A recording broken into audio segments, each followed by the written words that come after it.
What's up, guys? Your agent Tyler Wayrung here, and today we're going to be talking about retirement plans and exactly how you can build a retirement plan to retire early with passive income from rental properties. If that all sounds too good to be true, that's because it probably is.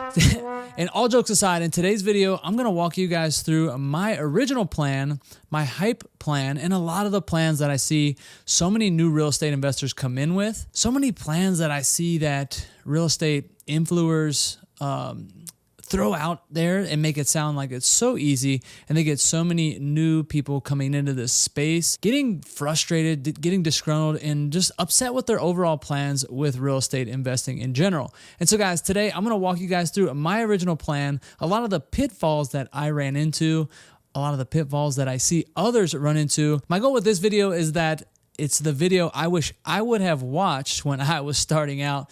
But it'll be interesting to see down in the comments some thoughts below. I'm sure this will stir up a lot of dirt because, hey, this is how some people make their income, by proliferating these ideas out there on social media and getting folks to buy courses, coaching, etc. to retire early on real estate. So with that, guys, we're going to use the example here. Let's talk about our retirement plan.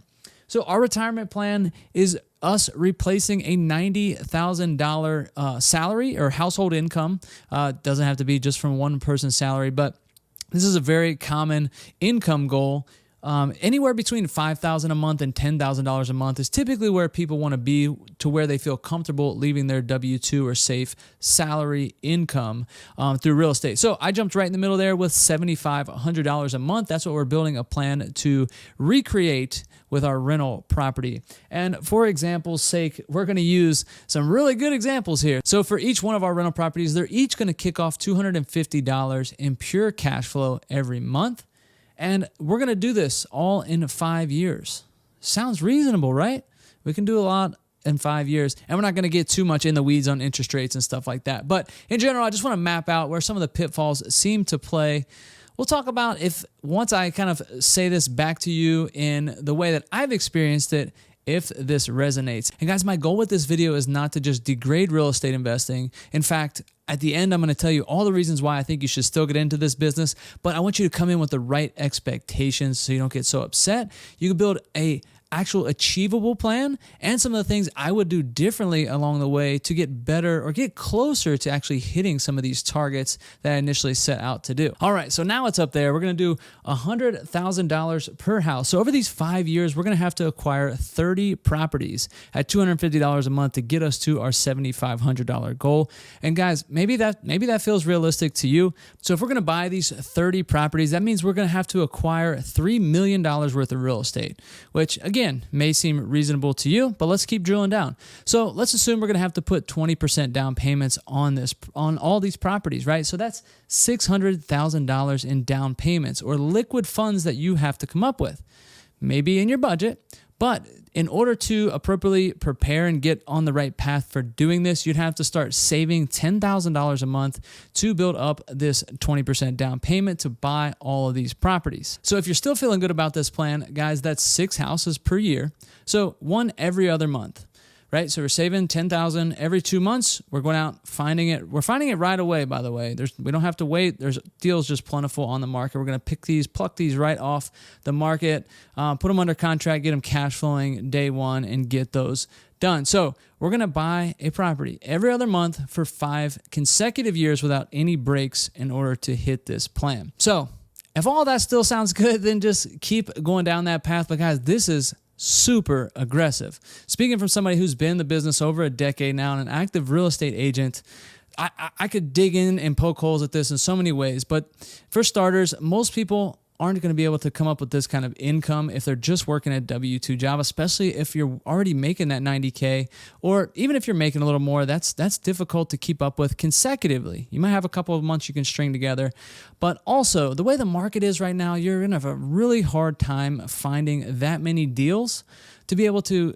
put under contract, close, etc. And guys, we're just assuming you're going to buy one at $100K that kicks off $250 a month. So keep that in mind as well. Very unrealistic in my opinion. And I've worked and coached several folks along my journey, and I think most people would say that this is a pretty unrealistic goal. But whoa, I forgot about the BRRRR model. So I forgot you're gonna BRRRR all these deals and not leave any money in them. So that's the kicker. That must have been what I missed. Now guys, I'm a huge fan of the BRRRR model, and in fact, I've used it pretty much to build most of my portfolio. However, there's lots of gotchas with the BRRRR model that aren't as conducive to building this plan as we might have originally thought, or as these podcasts like to make them seem. So if you're not familiar with the BRRRR model, I'm not going to do a deep dive on that. But in a nutshell, is where you're going to buy the property for a discount, typically for cash, fix it up, add value to it, and then refinance all the way out of it, leaving none of your own money into it so that you can recycle that capital into the next deal. Now, the things they don't often say about the BRRRR model is if you're able to do that successfully, it's great. You get that same capital back so that you can go buy another deal. However, most of the times, they're not going to cash flow as well because you're pulling all of your money back out of it. So let's just assume with the BRRRR model now, each of these properties is going to cash flow only $200. We'll just assume that it's only $50 less. Likely going to be a lot less. However, so since it kicks off less, now we're going to have to go out and find 37 properties instead of our original 30, and we're going to have to do that within that same time frame, kicking everything up. But wait, there's more. So to buy BRRRR properties, you typically buy at a discount. You're either going to have to pay cash or find hard money or private money lenders to do so, which is fine. That's totally feasible to find lenders. Cash may be a little difficult because now we're buying 7.5 properties per year. However, if you're going to be managing these projects, you're buying 7 projects a year that you're going to have to turn, get re-rented back out, get the refinance process fully committed, and especially if you're just starting. Do you think a lender or anybody's going to really give you a chance or trust you with that much capital out of pocket? Not to mention, you're still working a day job, and likely these projects are going to overlap significantly. You're going to be managing multiple projects at a time. Let me just cut to the chase and say, ain't no way, man. Again, not to discourage anyone from checking out the BRRRR model, but to do 7 BRRRR properties in 1 year as a new investor, very unrealistic. I could likely poke holes in this thing all day long, but I hope you guys just at least got the gist of some of the more unrealistic pieces of this puzzle as you start to really drill down and talk about it from a tactical level rather than just talking about these general, 5 years to retirement, or, you watched Bigger Pockets where, a barista bought $100 million worth of, properties in, 2 days, and, they find off-market deals fall in their lap and they don't know what to do with them all the time. So guys, I think one of the problems with this industry, for one, is it's sexy. Right? People want to be, in these flipping before and afters. They watch HGTV. They want to be able to tell their friends that they're involved in real estate. So that's one. These coaches really play on that chord, and they push this message out there that's just not realistic at all. And part of that is because of something called the survivorship bias, which means there are folks who go out and do incredible things, and I'm not to take anything away from them, but when you listen to podcasts and you only hear about the people that win, you assume that that's the only thing that happens when you get involved in a business like this. You don't get to hear about all the stories of people who crash and burn or get themselves in huge trouble because they dive into this thing and, they don't understand the downsides, they don't understand the risk involved, and they end up in a giant mess. So one of the big shifts for me several years ago when I started to have these epiphanies was that I really had to build a complete holistic real estate business if you're truly serious about real estate in general, not just buying a rental property here and there or trying to buy up as many rental properties as you can right away. You have to look at it, the bigger picture. And for me, that looked like building in a more transactional model, such as becoming a real estate agent, becoming a real estate wholesaler, real estate flipper, an off-market deal finder. And unfortunately, in order to do that consistently, you have to build a business around that.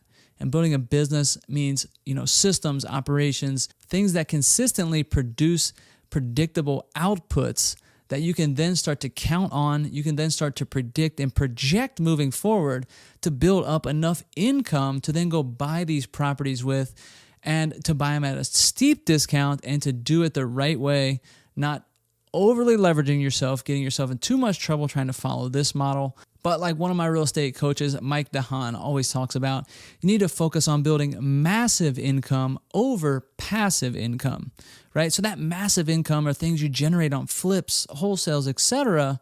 Focus on building that up. Build a business that kicks off a ton of cash, and then you focus on the passive income once you have that pile of cash you're sitting on.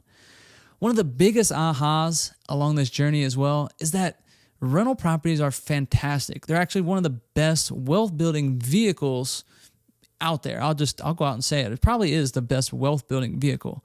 But notice I said wealth building vehicle, not cash producing, quit your job vehicles, right? This is something that's going to help you over the next 5, 10, 15. The longer you hold the property, the more it's going to help generate and build on your net worth.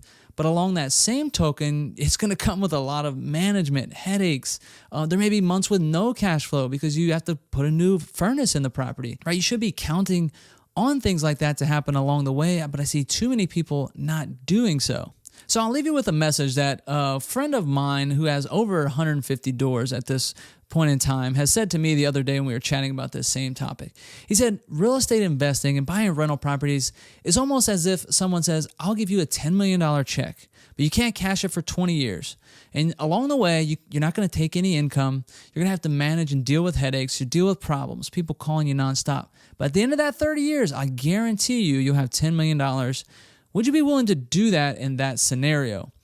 Because that's effectively what real estate is like. Now, it does kick off some money, but in his example, he's saying you're going to collect that money, start paying things down, start making sure your reserves are adequate, and in the end, you will end up with a huge property worth tons of money.